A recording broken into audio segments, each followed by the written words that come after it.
So welcome to the panel named Architecture That Makes Food. Is quite nicely put after lunch. I think it totally makes sense.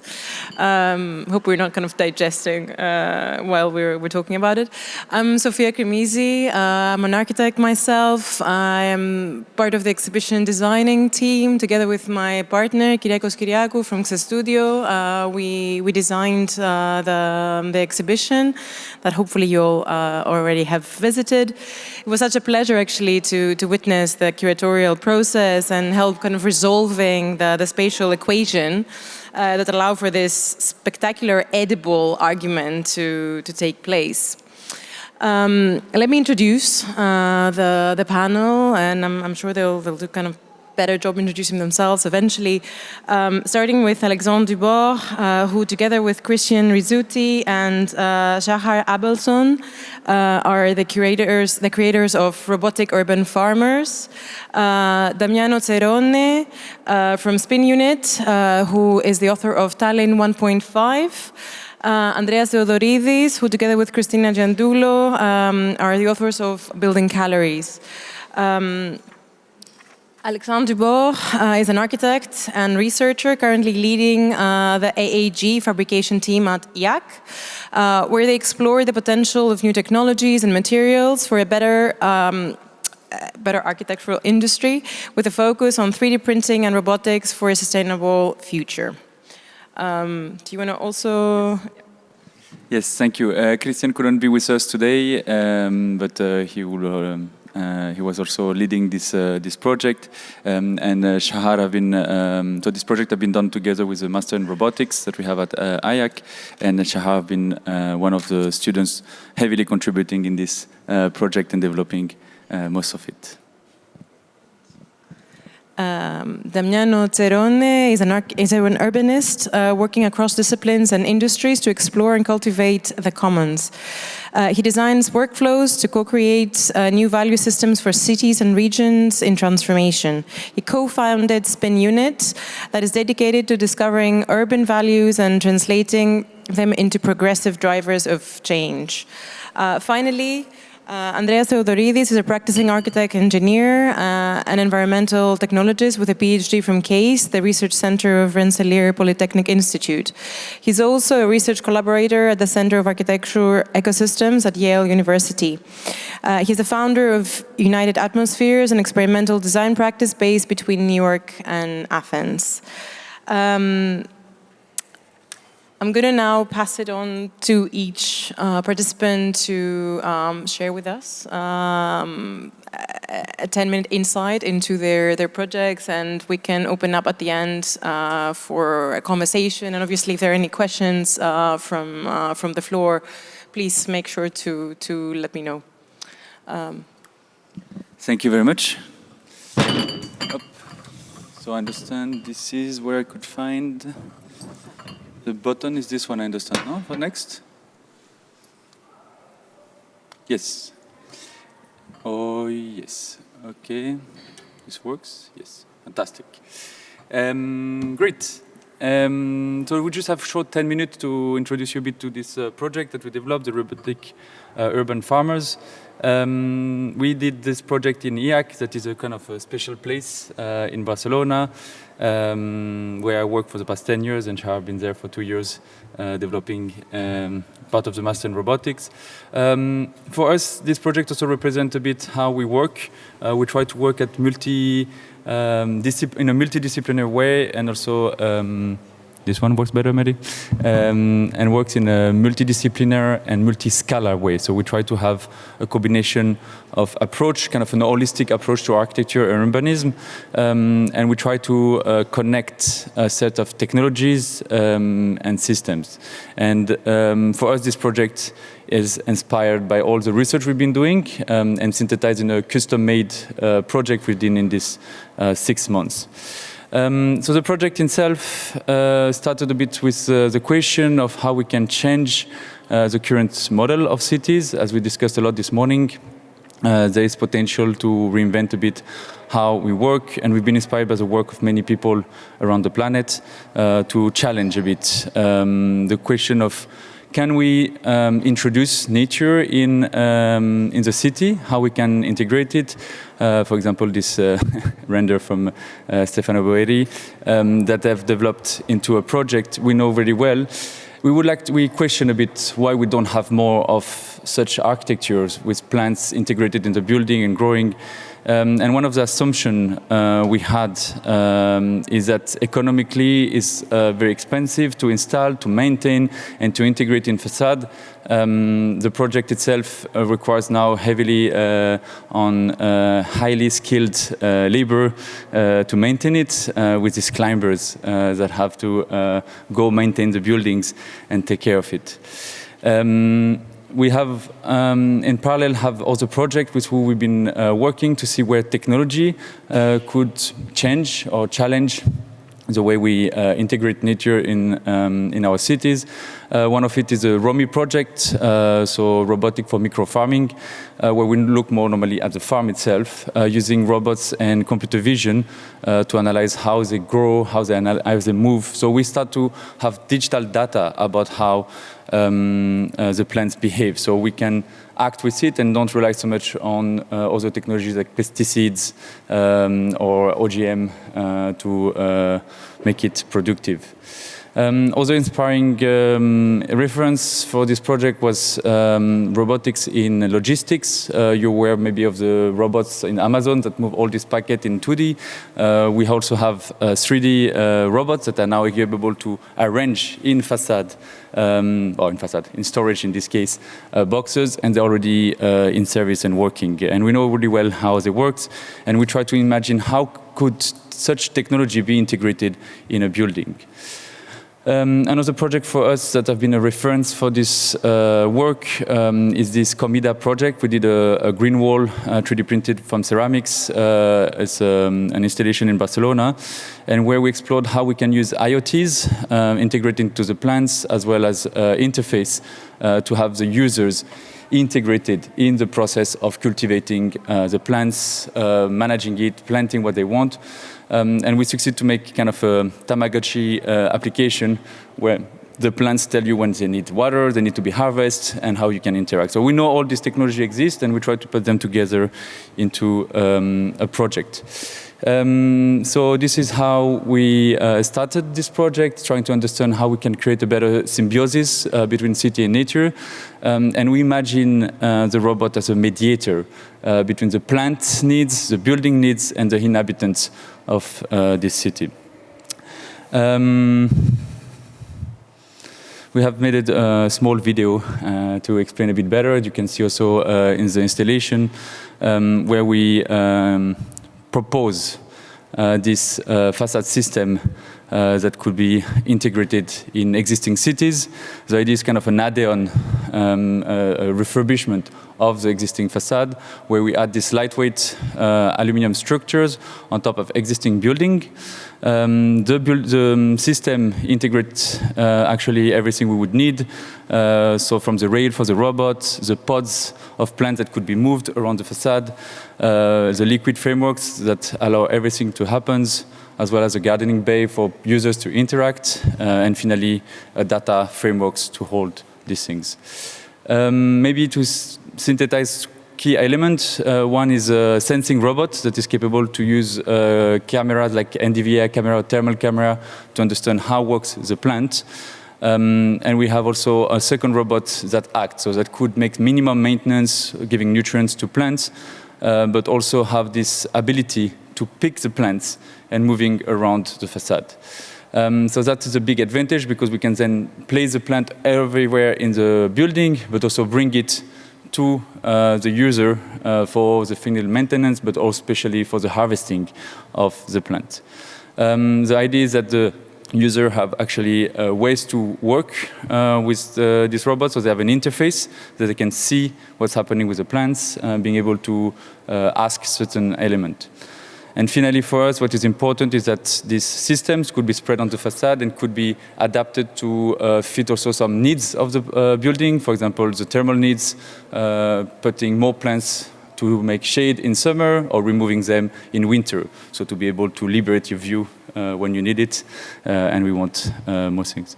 So we hope this project can bring more biodiversity in the city and develop a new process. I'd like to invite Shahar to come to explain also some key aspects of the project while developing it and proving actually, let's say, 80% of the project in the physical installation that we built here.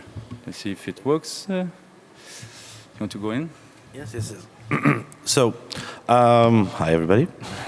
I think one of the key challenges in this project from our side is how to create this project as an actual research or a stepping stone towards like a more developed system, not only the visual aspect of this kind of a vision. Yes, the green one, right? Green. Okay, so as we see, and to create this as a stepping stone, we first need to discuss about the structure. So as Alex already said, we talk about this lightweight structure that could be attached to a facade, and progressing in such a manner. Most of the aspects that were not developed by us are open source, and also our system can be open sourced as well. With a simple kit that can be assembled and mass-produced, mass-manufactured. Already all of those pieces can be mass-produced. The pots were developed as a part of a collaboration with Numina. The idea is creating a more dynamic vision of this planting-wise, so everything was printed from this upcycled plastics as well to create minimum let's say negative effect. I'll not go too deep into this, but the next challenge after making the structural was making the computational. And we reached a level where the robotics are actually two independent agents that collaborate with each other and communicate with each other and with a central brain. For the installation, of course, we had a specific path given to them, and a UI, a user interface that was developed, but as a future prospect, we can imagine it really being interactive towards the plants and towards between the different agents, whether it be other robotics or human or climate, if we consider Earth to be an agent in this kind of process. And this is, I think you could see this in the exhibition itself. And your stage. Yes. Thank you very much. Just to conclude, so here we could see that there's actually an interface working on the left that is connected in real time and show all the different aspects of the project and provide the interface. I'd like to conclude to thank the people that have been participating in this project. So we have the Master in Robotics with all the faculty and students that have helped us in this project. Tallinn Biennale for supporting in this project, both economically but especially in providing this platform for discussion, and the support of La Macchina and WePerTech that help us on the 3D printing of the element. So thank you very much.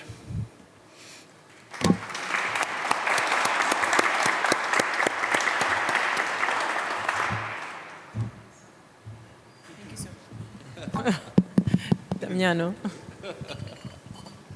Damiano, you have the floor. I'm next. Yes, you're next. Thank you.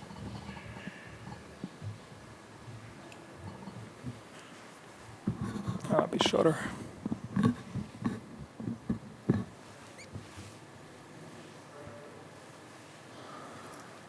Well, meantime, maybe I would just like to thank the organizers. I think it's fantastic tab this year, really complex and with many things to look at, actually.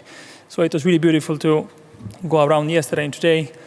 For Tallinn 1.1, what we did this year, we did something that interests us a lot, and also the curators, which was to kind of explore circularity from an urban perspective. So we are urbanists, and we've been looking at Tallinn as a whole.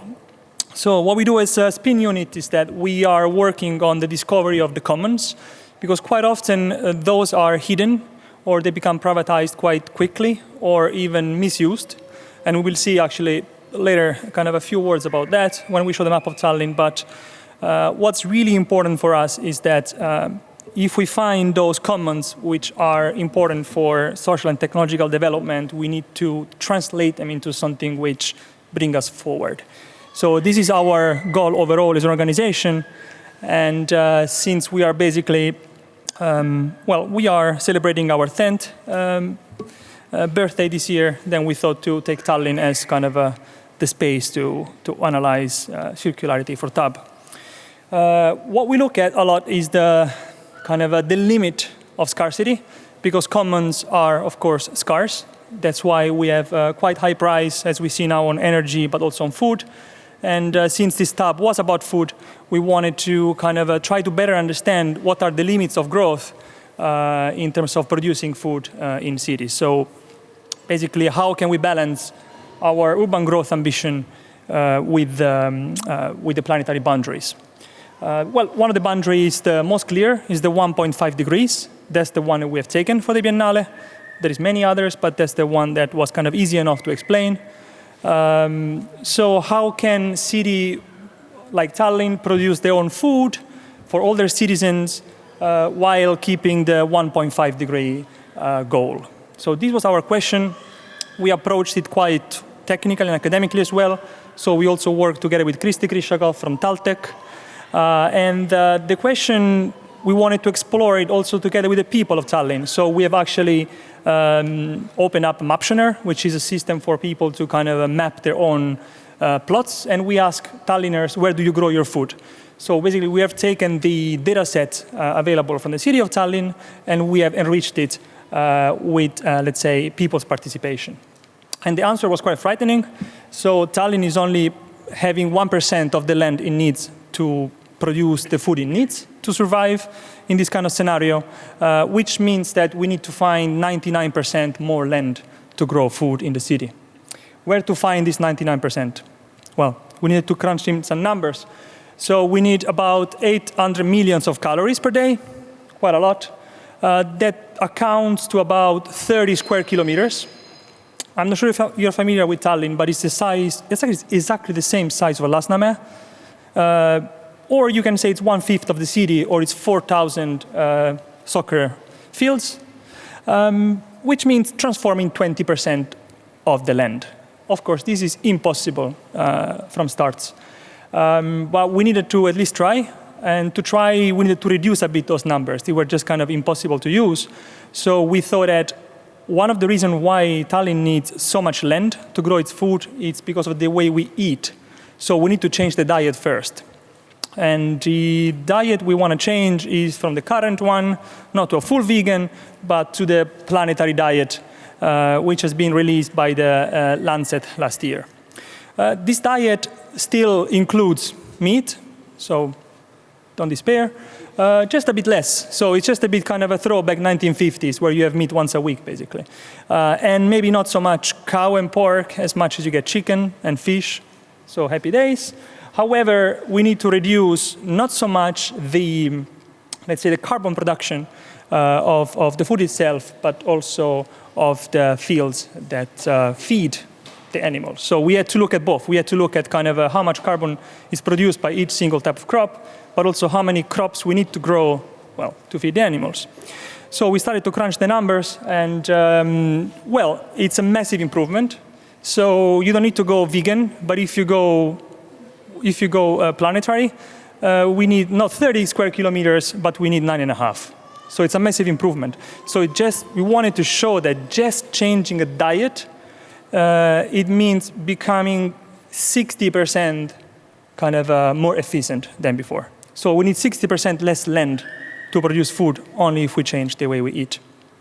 So as we can see, it's much less animal protein, and it's much more plant-based diet. Of course, because plant-based diet, well, simply needs less land, which in our case is the common that we wanted to explore. And since land is a common, we also needed kind of finding a way to transform it for everyone in the most efficient way. So Tallinn 1.5, it's a plan for a self-sufficient city. And this map, which might be a bit difficult to read, both here and when it's printed, but if you zoom in, I can assure you it's pretty cool, shows a redesigned Tallinn. And this is done with GIS data, actually. So we have been, well, literally redesigning every street and plot in the city. And what this means, it means that we needed to reclaim land from something else. In the name of circularity, we are not going to claim land from kindergartens. We're not going to claim land from land that is already used for agriculture. So we only claim lands from unused surfaces. And actually, one of the most kind of a silly surface we found in Tallinn is the so-called drivable yards. So basically, these are all these courtyards and all these little niches where you can drive the car and move it around your plot. And we could basically, only by turning those kind of drivable surfaces into food production, we get 70% of the land we need, which is huge. So we started also to reduce the roads. So every road which had like 4 lanes, we turned it into 2. So basically there is no more 4 lanes roads in Tallinn.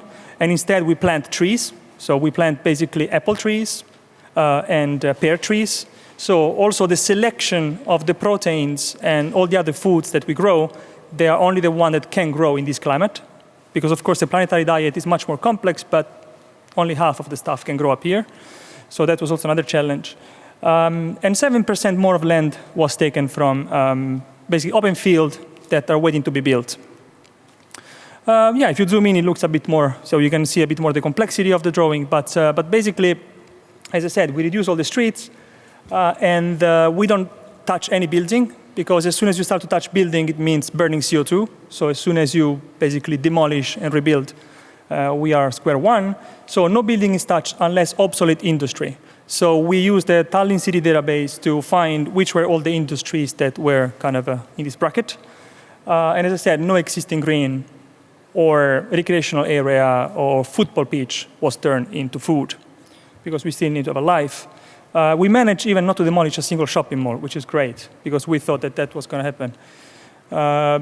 But how do we change the diet? We don't change it through policies, we change it through awareness. So carbon labeling, it's the tool that we thought of using here. And instead of using the traditional carbon labeling that is only about kind of how much carbon has been produced for producing the food, we also calculate the land efficiency. So the better it's one crop at growing one area, the better is the label on the food. So basically, we cannot force people to change their diet, but we can show them the impact of the food that they eat. So what we learned it's an impossible plan, and it's an impossible diet. However, as pointless as it is, we want to open a discussion, because by working with these data sets, by making these calculations, we saw that working with imaginary allowed us to discover the potentials of reusing those commons. Better way to use these driveways, better way to use roads. And after all, cities might not be the right place for circularity. Like, this is only food. We have not touched waste, we have not touched mobility, we have touched nothing. So this is only the food alone. So perhaps we need to open those borders and start to look at regions instead of cities if we think about circularity.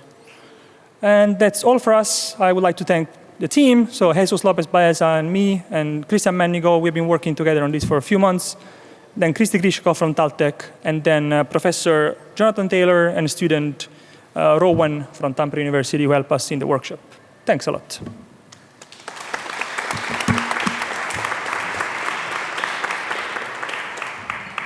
Thank you so much, Damiano. Andreas? Yes, thank you.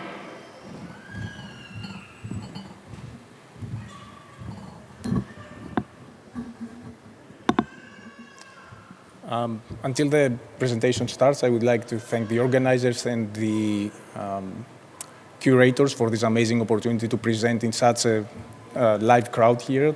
People, thank you so much for attending this event. My presentation is going to be slightly different, although eventually I think it's going to turn back into discussion about how plants could be evaluated according to different aspects of their productivity. My research was mostly, the topic that I was trying to present was mostly associated with plants and the kind of capability they have to remediate some of the pollutants in the atmosphere that we currently live. I know that this is not a problem for the city of Tallinn because you constantly have this amazing wind that it disperses all these pollutants all over the rest of the world, maybe. But it's a problem that it exists in many other places around the globe. And so I know that we've been through this period of COVID for the last 2 years that almost killed 5 million people. But in reality, air pollution globally every year reduces the life of the people in this planet earlier for 7 or 9 million about of them. And there are many different scales that we can talk about air pollution and plants and different systems for remediating all these problems. And we can study the different measurements that we are using about what air pollution is and what we do and how we can ameliorate all these kind of things and which continents we can use and where we should try to figure out what kind of solutions we could use about this kind of problem. But what we do in the center that I was doing my PhD and I'm currently doing my next steps of study at Yale is that we're trying to evaluate systems that are not purely mechanical, are hybrid systems of mechanical and biological components. And by saying biological, I mean plants. And what we're doing the last few years, and I speak about 10 years and more, is that we continue a research that NASA started before 20 or 30 years, trying to figure out if plants are going to be capable of rejuvenating the air, of purifying the air inside their stations, and eventually create the next generation of systems that's going to be circulatory, trying to avoid, as you can realize, bringing air from outer space. And the one way that they figured out that it might work is that if you, the leaves of the plants, they actually work quite well, but the rhizosphere of the plants works even better. So a rough estimation, which is a broad statement, but I can become more specific later on if you're interested in the discussion, is the microbial community that exists in the roots rhizosphere actually purifies the air roughly 200 times more efficiently than the leafage area of the plants. And so by taking this as granted, we evaluated and created systems that they are basically work as hydroponic vertical walls that drag the air through the rhizosphere. And substantially, eventually what we do is that we purify streams of air coming from the urban environment or from inside spaces through these vertical hydroponic walls in order to purify the air streams that are coming inside. So what it happens is that the microbial community uses all these pollutants as food in becoming a different type of microbial community. The reason why I'm saying that is because the different microbes could eventually adjust into whatever air stream is the most prevailing in the area that we are using it. And what you see here is that we are trying also to evaluate these kind of systems in different scenarios and different environments. We're trying to evaluate them as parts of urban systems and also are parts of interior spaces. Currently, the next phase of this kind of research, and I need to become more specific, I guess. It sounds as a very simplistic system that purifies air by dragging it through the roots of the plants, but in reality, it requires a lot of balance and adjustments, because if you drag the air too fast, or if you drag the volume of air that it's too big, you're going to dry the plant's roots, which is a problem. If you don't drive the air a lot, it's going to create issues of sick building syndrome, for instance. If you don't have the right humidity for the space, it's going to create mold problems in the rest of the environment. It has all these different delicate balances that you have to keep intact. Otherwise, it creates all sorts of serious problems. The video that currently lands into the presentation is an installation that we did outside the United Nations. It's a prefabricated unit trying to bring together several of the systems that we are working at Yale C. The one that you see also has one of the walls inside, the interior wall, but also in the exterior, as you can see, there are vegetated plants. So the next phase of this work was to start investigating the potential remediation properties of plants that they could actually produce food as well. So we started with plants which were difficult to kill, because as you can realize, we were trying to experiment, and we had all these other variables we had to evaluate. And so we were trying to keep the main component of the systems alive. But after 10 years and more of this kind of research, we moved into plants that you could actually produce multiple benefits for the built environment. Part of it has to do with crops as well, plants that we can use as crops. It has the additional benefit, instead of only creating food, that through time, as you can realize, plants were evolving, their roots, they were getting bigger and bigger, and so eventually they were clogging the system. And so as a mechanical filter, they had the same attribute. Eventually, mechanical filters are into the HVAC systems are clogging from pollutants, and they require more energy to drag the air through the filters when they get more clogged. That was the problem with the system as well. So if you use a plant that you can actually take for dietary purposes every day, eventually you get to have a newer plant that's going to create smaller roots, and you're going to declog the overall system to drag air through. And so the reason that we are discussing all these aspects is because we are trying to make sure that whenever we evaluating these kind of systems, we're trying to achieve this evaluation as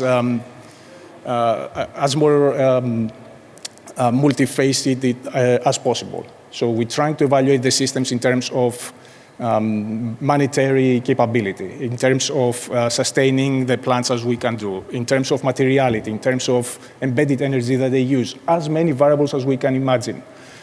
Lately, we are doing also studies in terms of computational fluid dynamics, just to make sure that whenever we are discussing about these kind of systems, what we are suggesting is actually something that we can achieve in real-life scenarios. And in the last 3 years, after a lot of experimentation and a lot of research around all these variables, as you can see in some of these diagrams, the city of New York City and SOM decided that they wanted to use one of these walls in one of their buildings, the PSAC 2, the Public Safety Answer Call Center 2. Is it something wrong with the timer? No, because at some point it turned into red. Oh, was it? It's not. It is? Why it's still going downwards? Oh, I'm sorry. And so I'll be quick.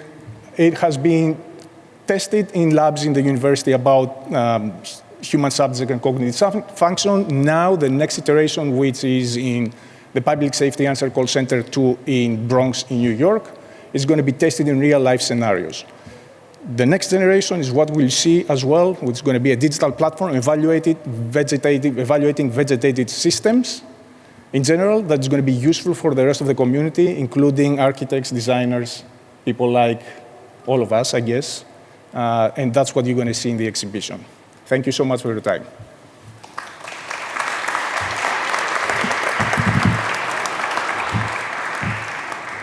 Thank you, Andreas.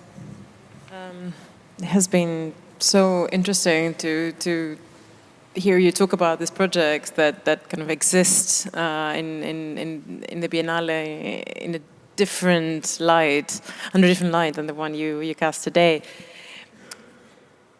What I want to bring up is the fact that all of these projects make a case for the speculative being rather different than the fantastical. I think all of those projects are speculative, but they're not talking about a fantastical reality or an alternative reality where these things can happen.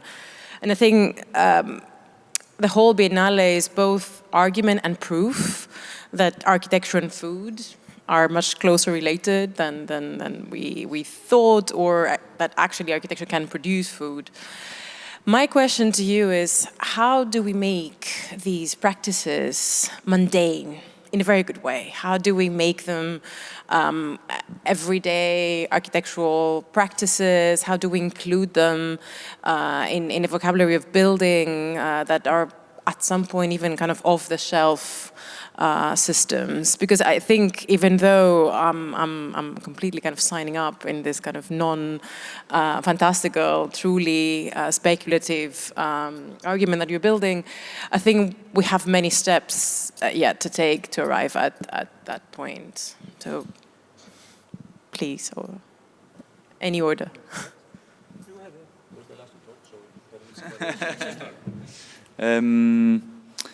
maybe our proposition is a bit more far-fetched in the future.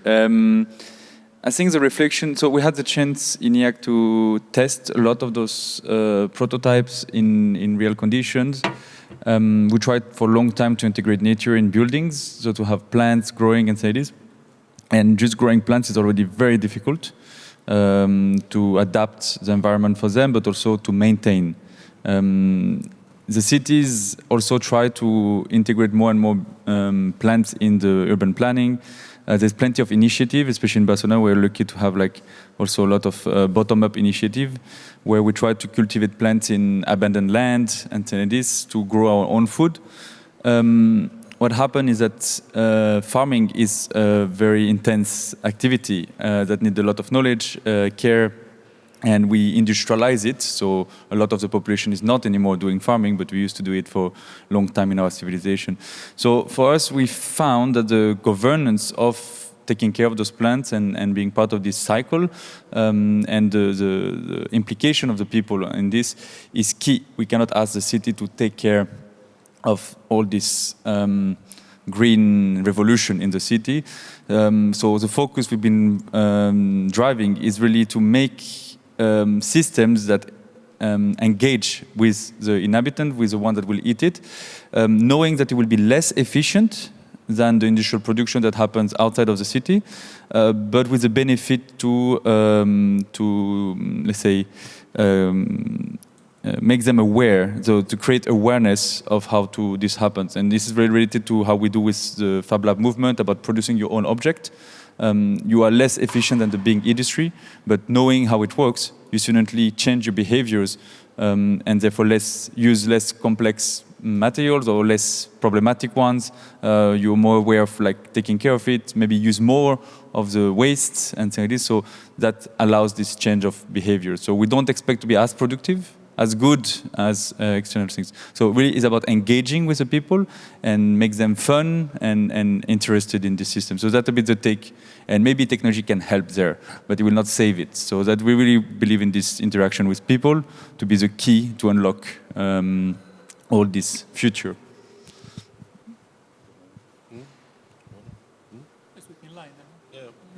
So can I add? Hi. So, I mean, as Alex here said, I'll continue what he said. First, well, architecture and growing food, the fact that they diverge, it's like it's a perversion of the last 200 years. I mean, people grew livestock in their living room, and they lived with their sheep, and they had they grow food in their backyard. So, I mean, we're kind of trying to think how to reintegrate it. And as Alex said, when you engage this kind of question, you think, okay, where is the labor in this in this entire process? And I think that one of our approaches in this research, at least, was say, what parts of the labor can we at least remove from the inhabitants that they could interact with growing food, or at least cohabit the growth of food? I mean, when you have this kind of robot or this kind of vision of technology that takes care of the plantation, you cohabit the food growth. You don't have to engage it directly, but you can live with it, which I think is a key concept because, let's say, I mean, we're all working people, and we don't want to grow our own carrot unless it's a hobby, but we do want to eat fresh carrot, and we don't want our carrot to be driven around halfway across the world in containers through the Suez Canal and whatever. So it's kind of a balance. How do you create it as a social and as a social decision, but also as a diversity of labor? And another, we can look around the world. I think I was involved in several other projects in this kind of fields, and for instance, there are kind of ideas in urban design. There's a lot of times like a task, a chore that the designers receive. So he needs to give 10% of his land to do some nice gardening or whatever.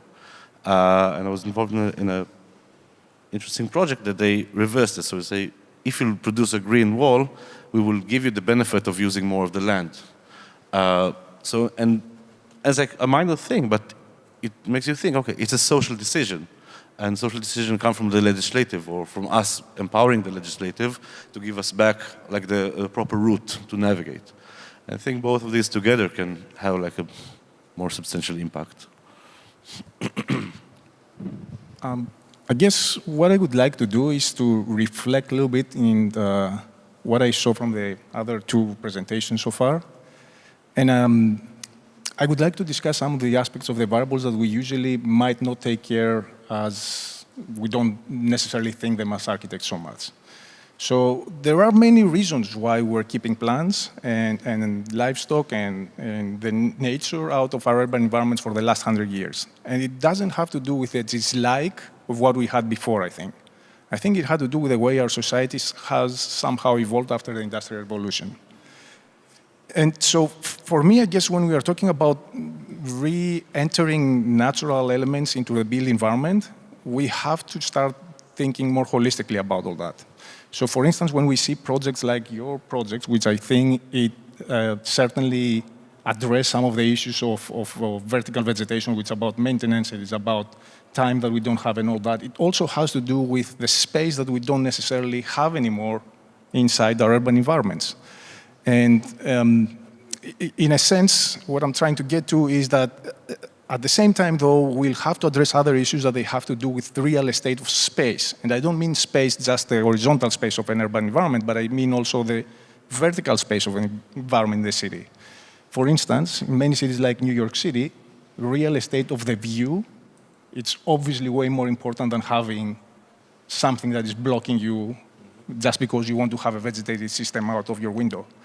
People are paying way more money for whatever apartment they buy just because the glass, it ends down to the bottom floor instead of 10 centimeters above the ground or the floor plate.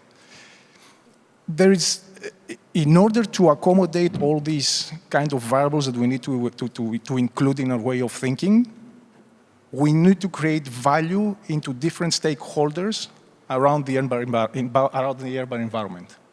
And the way we can do, obviously, that it's by giving them, obviously, some sort of an idea of that their actions will entitle while they are doing that, or give them some incentives, or even describe them what they need to do in order to move in a society that's going to be beyond the transportation of goods from the other side of the world, with whatever that might be mean for these kind of societies.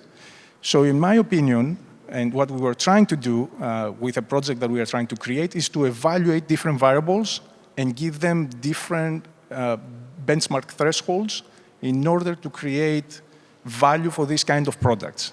Because we've seen lately a lot in the architectural iconography, a lot of green buildings and amazing green rooftops and green walls and vegetated systems in the floors and so on and so on.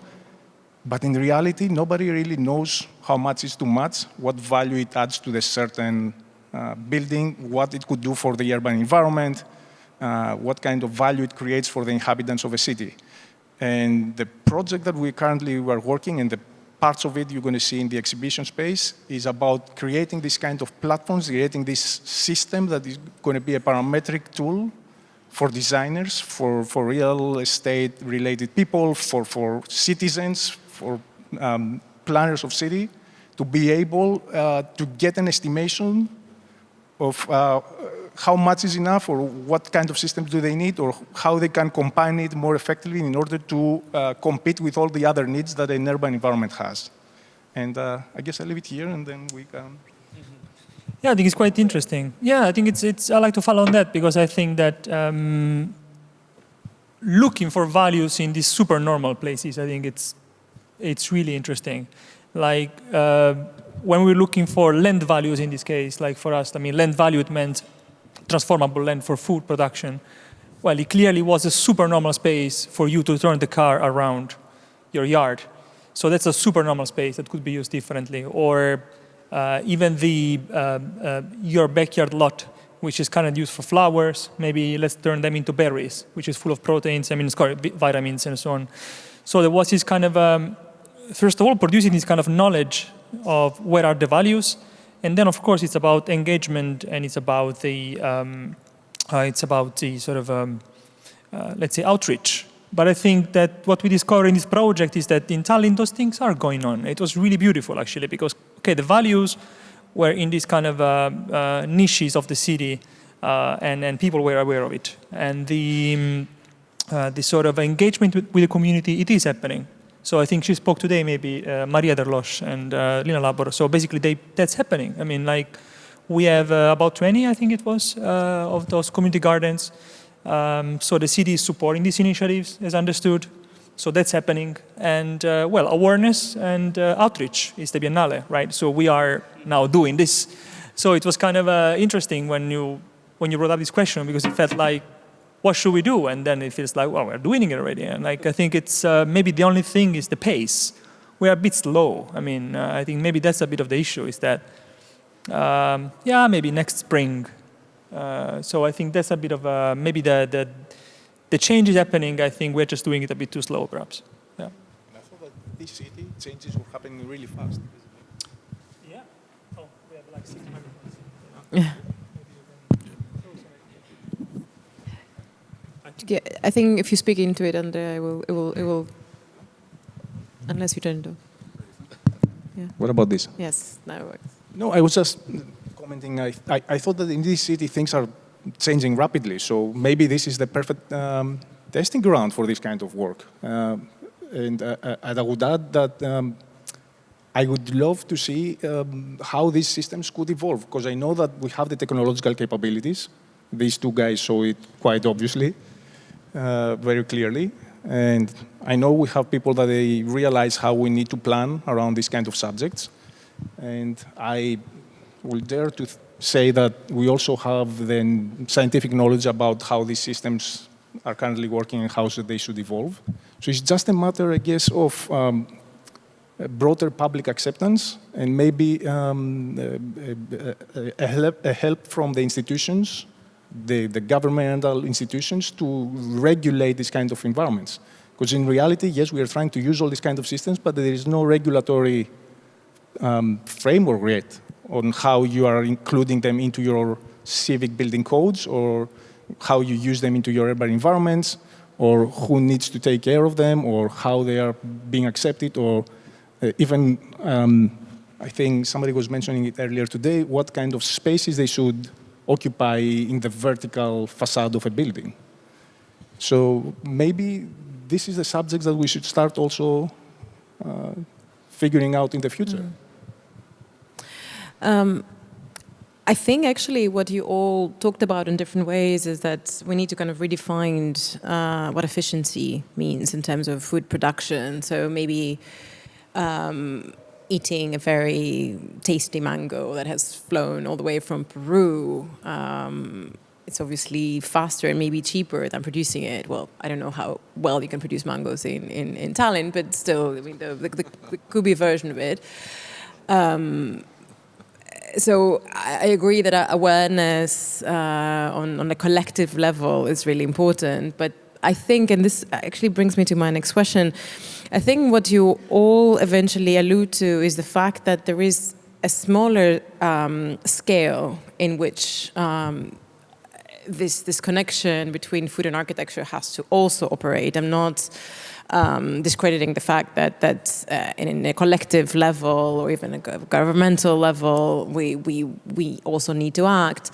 I think technology, especially the way that you talk about it and work with it, in this case, has to do with the scale of the house, the scale of the individual.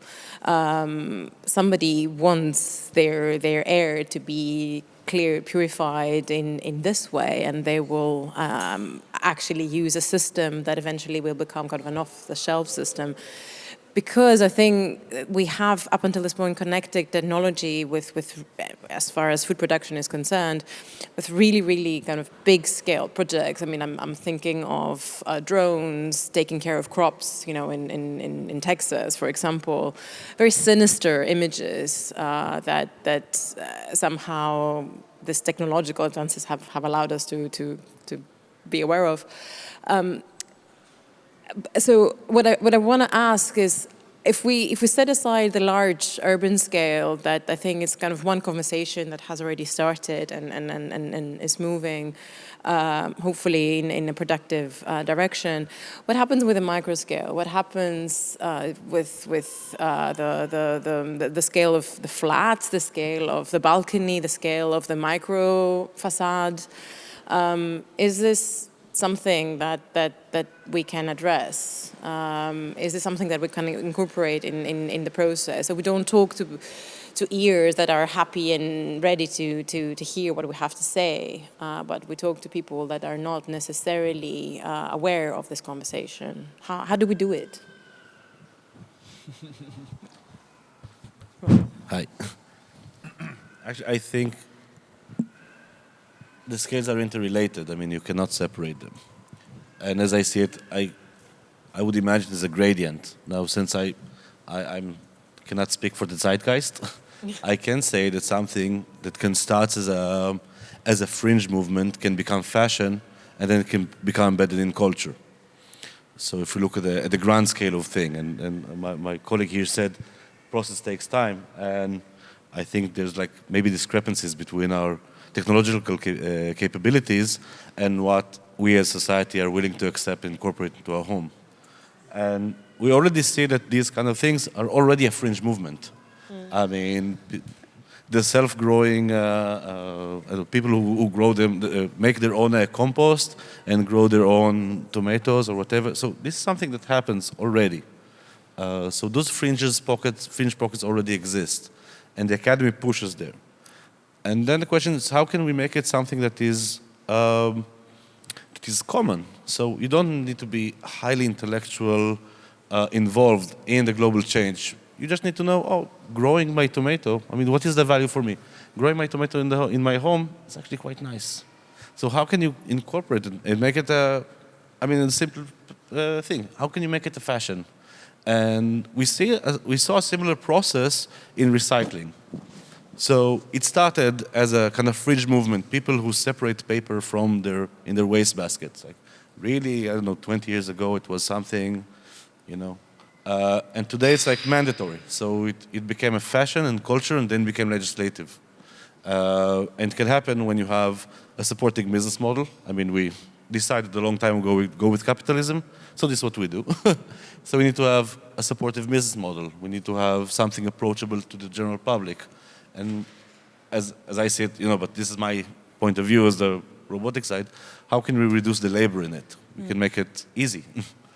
Yeah, exactly, because I think the difference with recycling, for example, is that taking care of a plant or an animal, it takes time, more than space. Not that space is not an issue. Like, it takes time. I'm not a green thing or anything, but I've killed many plants in my in my lifetime because it needs time. I've killed a goldfish once.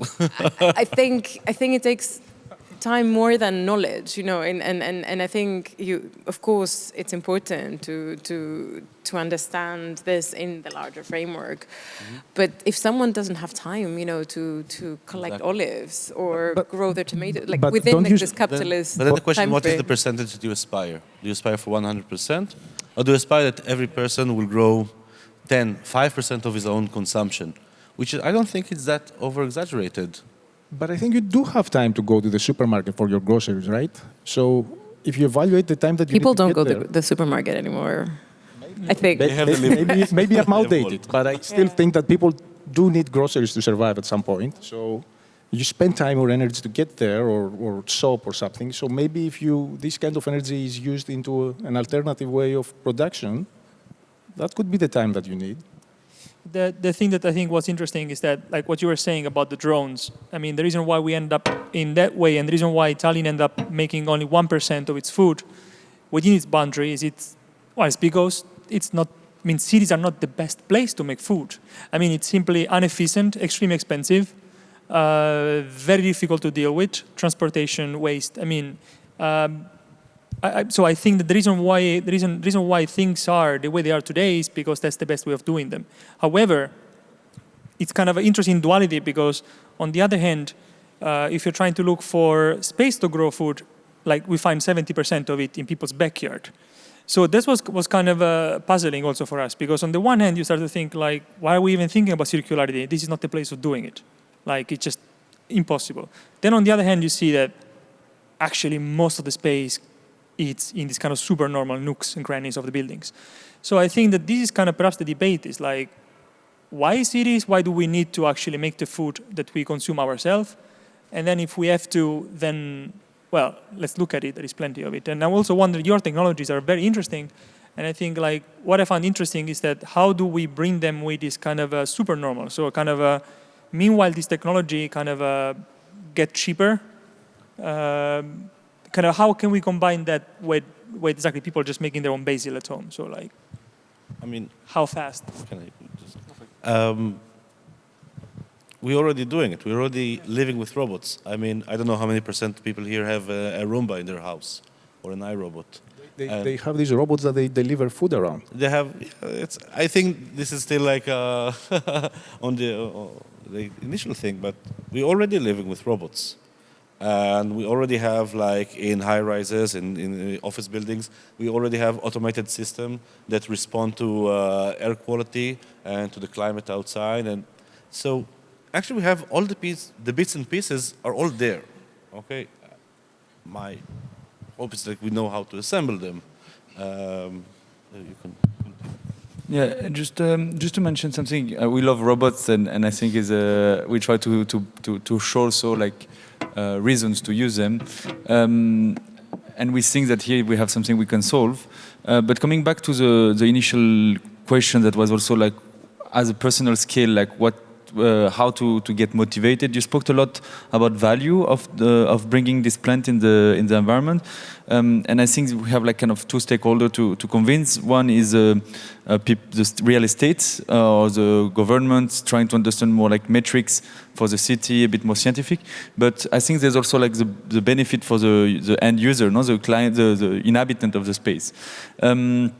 And one of the first, well, some of the urban garden that happens in Barcelona, I think around the world, they grow their food, but it's more so for the peace of mind, for the mental health, to be here taking care of the plants, this passion for something simple, but that takes time to invest in, and it's quite simple.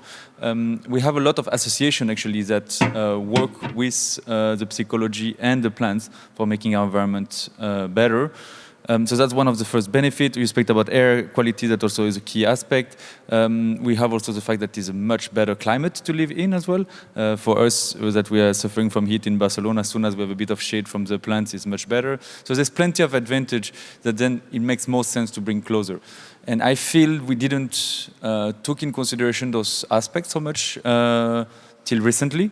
And the fact that we can now measure them, but also we have a conscience for it. I think the fact that we've been closed inside for the COVID, and the fact that we see our city more and more polluted, we start to see, okay, maybe we need these benefits, this other aspect. And so I feel there's a change in culture already that accept this extra effort or this extra cost to bring back part of the nature here. Then effectively maybe it's not 100% of it, there will be a balance. So there will be still mass production happening somewhere else, and closer a bit of the proportion, but hopefully that will create this awareness that the mass production could be a minimum controlled, or avoid shopping from other side of the planet or something like this. So I feel there's a balance that will be found, and that we're going in this direction. How to accelerate it, I don't know yet, but hopefully events like this one could help. But I think, Sofia, in your question before, you used one of the words that we are currently using in our exhibit as well. You talked about efficiency.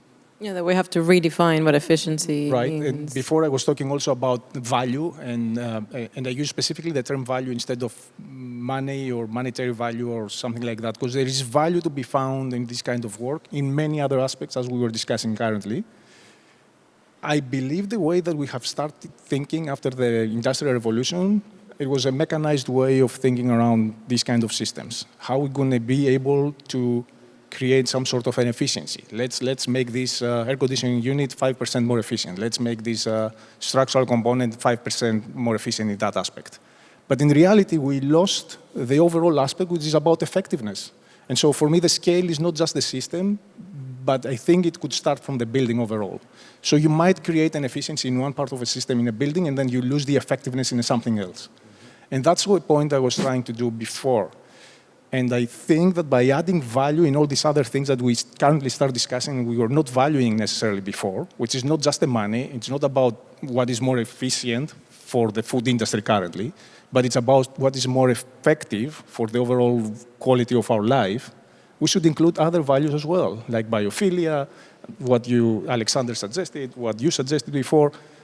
And at the same time, we shouldn't exclude terminology that is used, for instance, in environmental economics, which they use this term that is called negative externalities, which has to do with all these byproducts of a system or a creation or a product that we don't put in the equation of how we value them. And so, for instance, every time that we bring bananas from I don't know where in Tallinn, we spend tons of solid fuels bringing them here, or some sort of pesticides to keep them alive while they are traveling for days, or whatever. It's all these other things that we don't evaluate necessarily when we stick to the existing systems that we currently have for evaluating this kind of work. So that's why this is the part of the work that we're trying to create now, that's going to create this kind of value that's going to be added to the monetary systems that we currently use in our societies. It's not an easy task. It's going to take some time, but I think it's going to be a great incentive for eventually moving to this kind of mentality, because it's already happening. It's happening with a lead system. It's happening with a well, which are incomplete, and they have a lot of flaws, and we can discuss about that forever. Nevertheless, they create value for developers, let's say, and so they're trying to somehow adapt them and create buildings that are going to be more beneficial somehow to their environment. I don't know about speedy processes. I think the built environment has proved to be very resilient. There is many reasons why that happens. And I don't think it's a time now to discuss about that. But certainly we can figure out ways to bypass this stubbornness of the built environment and the related institutions to alter the way we do things.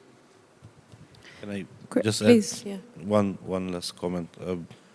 I agree with many of what you said, some a bit more, because what's missing is how do you then back propagate it to the common people? It's like the everyday people who are not here.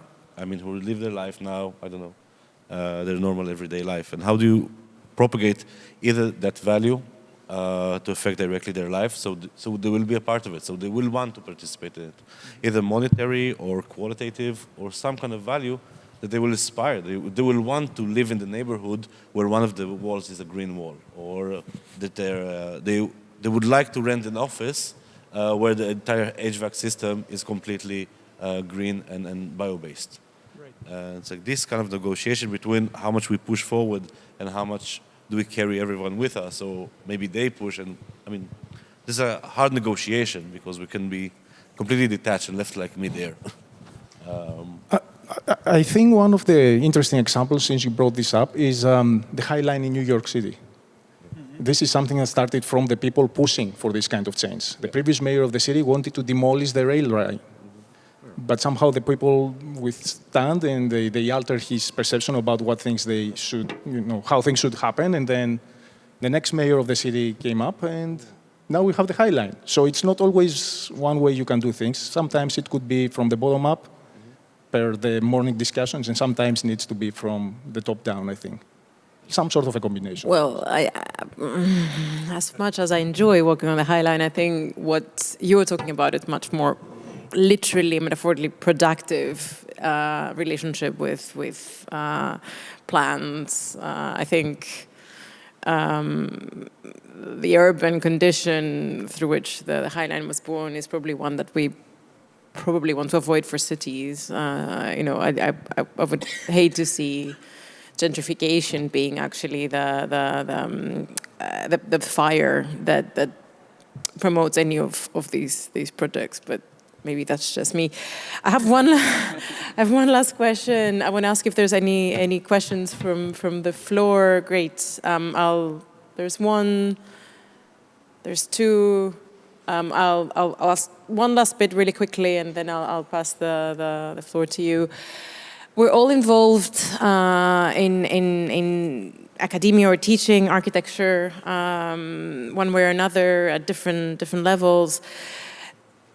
What I find really problematic is the fact that we depend heavily on the word "and."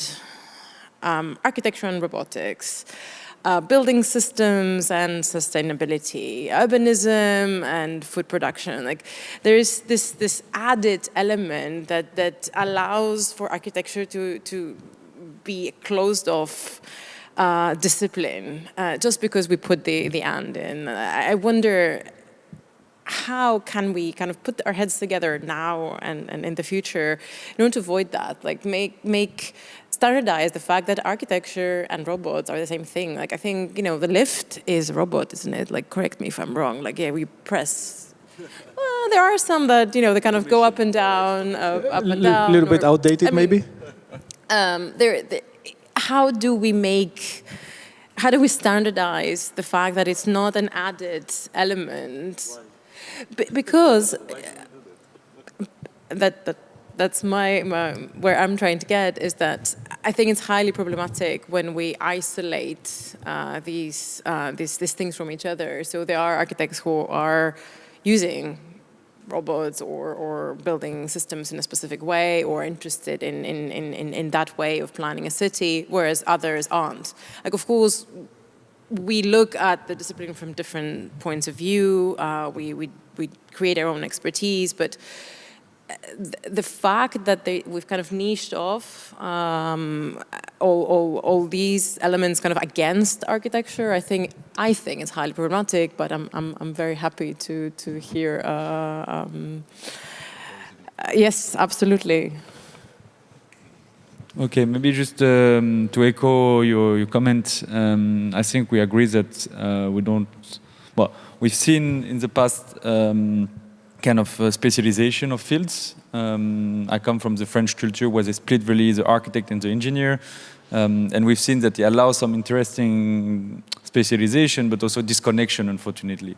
And the take we see in our school and a couple of places around is to go a bit the opposite and trying to merge different fields and see what emerged from this. No? And so we found that a lot of innovation happens at the intersection of these disciplines.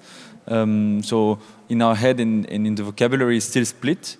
But ask any students that come from our school and ask them if they're still architects, and you will see the fantastic series of answers you will get that come from it. Even us have a kind of a, how do you say, identity crisis, because we are called Institute of Advanced Architecture, but we don't do only architecture. We have many things that come out from it.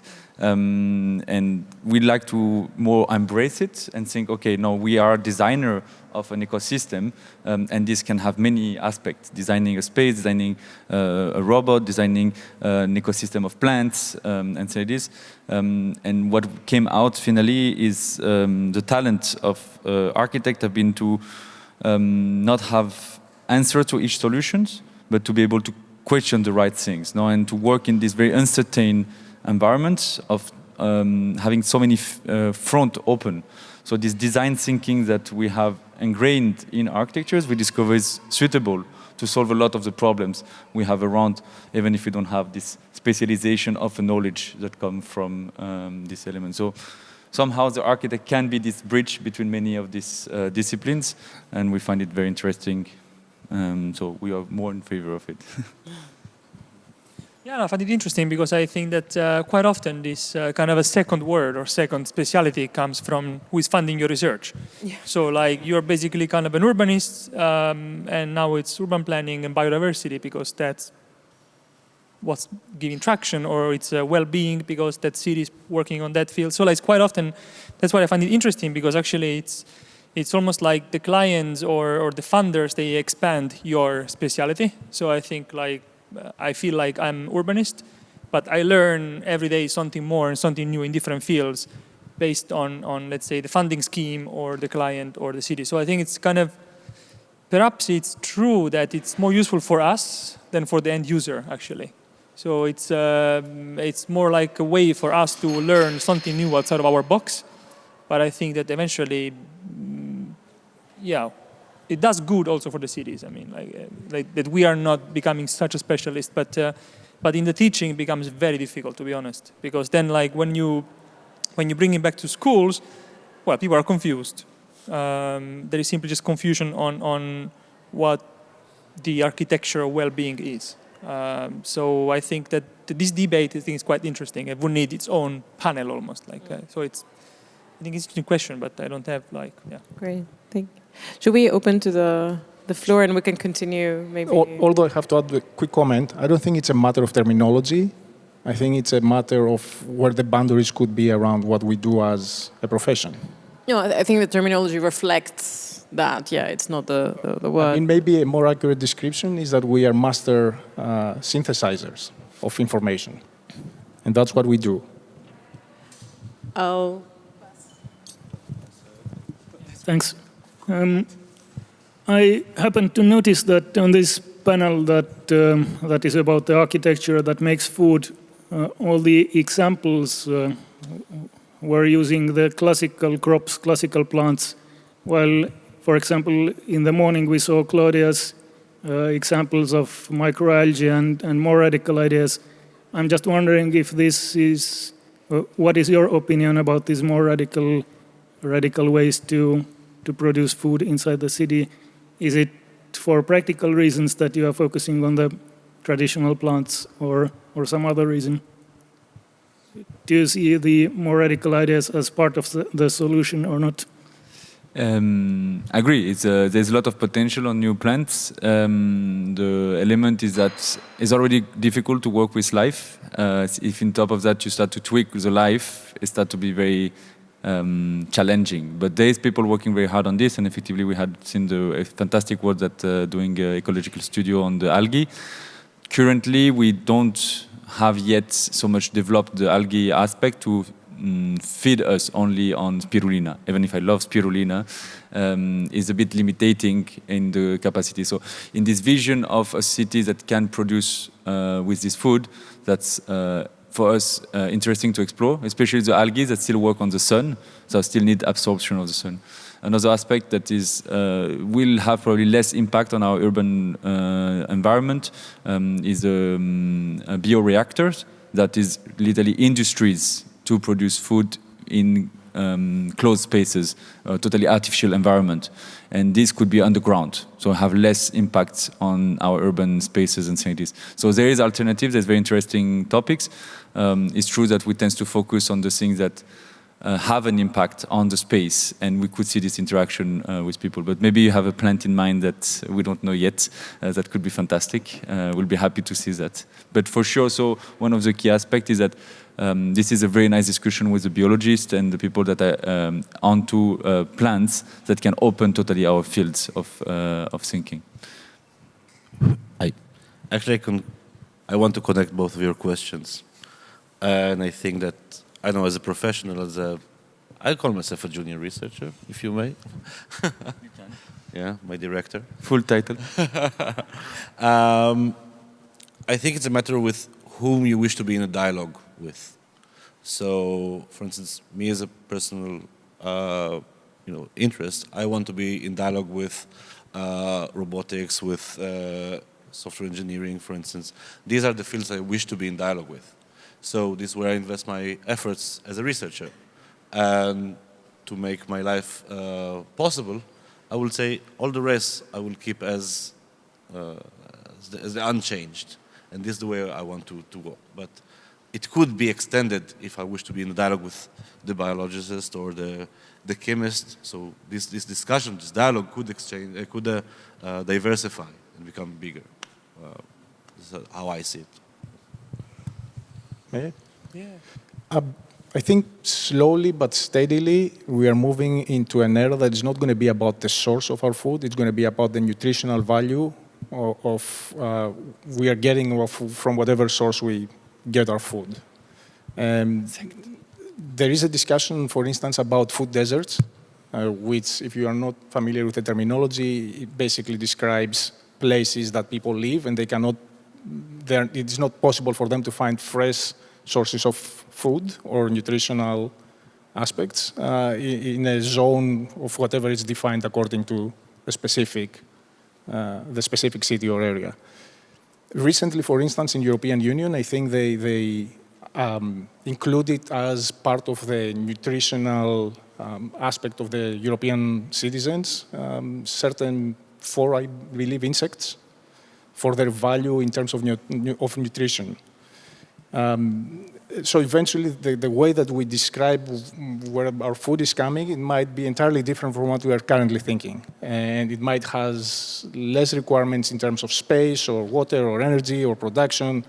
It's going to be about some sort of a fraction of nutritional value to other values that we currently have not established, I think, or we are trying to describe them, but we're not there yet. Okay, sure. There was one more question. I saw a hand, didn't I? Yes. Okay. Thank you. I was just listening, you guys, and I was thinking that city maybe city isn't it's not all right. We shouldn't think just about city. I was just listening to you and thinking that, oh my God, you guys are taking food out the farmers' mouth. So, as you said, that yes, maybe just thinking about the city limits isn't enough. We have to think about the bigger picture too, right?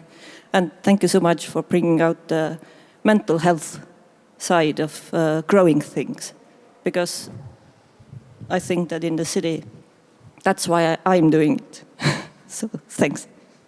Helps me a lot as well. I think actually it's a very interesting comment and addition to the conversation.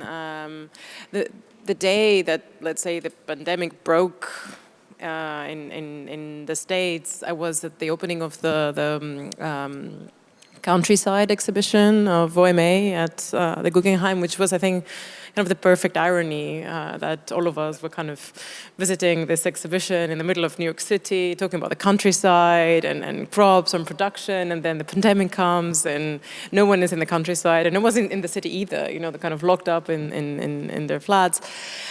I think, of course, that we need to extend our terms to include, I think, the whole surface of the planet. And I think that it's the case that in this panel, the projects are urban based. But I think what you're bringing up can be related to the fact that it is a very interesting moment, sad and interesting at the same time. Like right now, the cost of food has risen more than, I mean, I shouldn't say a number because I don't remember it correctly, but it's insane. Like it's actually more expensive, and analogically than gas itself, because you pay for the cost of food and for the cost of gas that brings you the food wherever you are. So the fact that a more sustainable way of understanding consumption of food might be kind of an exodus from an urban environment. I think it's a conversation that needs to be had regardless. But that's actually an interesting point that we could use the last few minutes of the panel. What happens when we leave the city? What happens to robots when we leave the city? What happens to building blocks when they go to the countryside? What happens to GIS when we leave the city? I think you lose comfort, and I think that this is the thing that maybe we don't talk enough about, is that all these beautiful things that we are talking about, and also the negative things we're talking about, like the increase of the prices or that kind of energy prices and so on, it just means less comfortable living. I mean, which eventually, if you do it for several years, it's comfortable again. So it's about changing habits. So I'm not sure if comfort is even the right word, but perhaps that's what you do when you are outside of the city. But you also are, at least right now, you're healthier.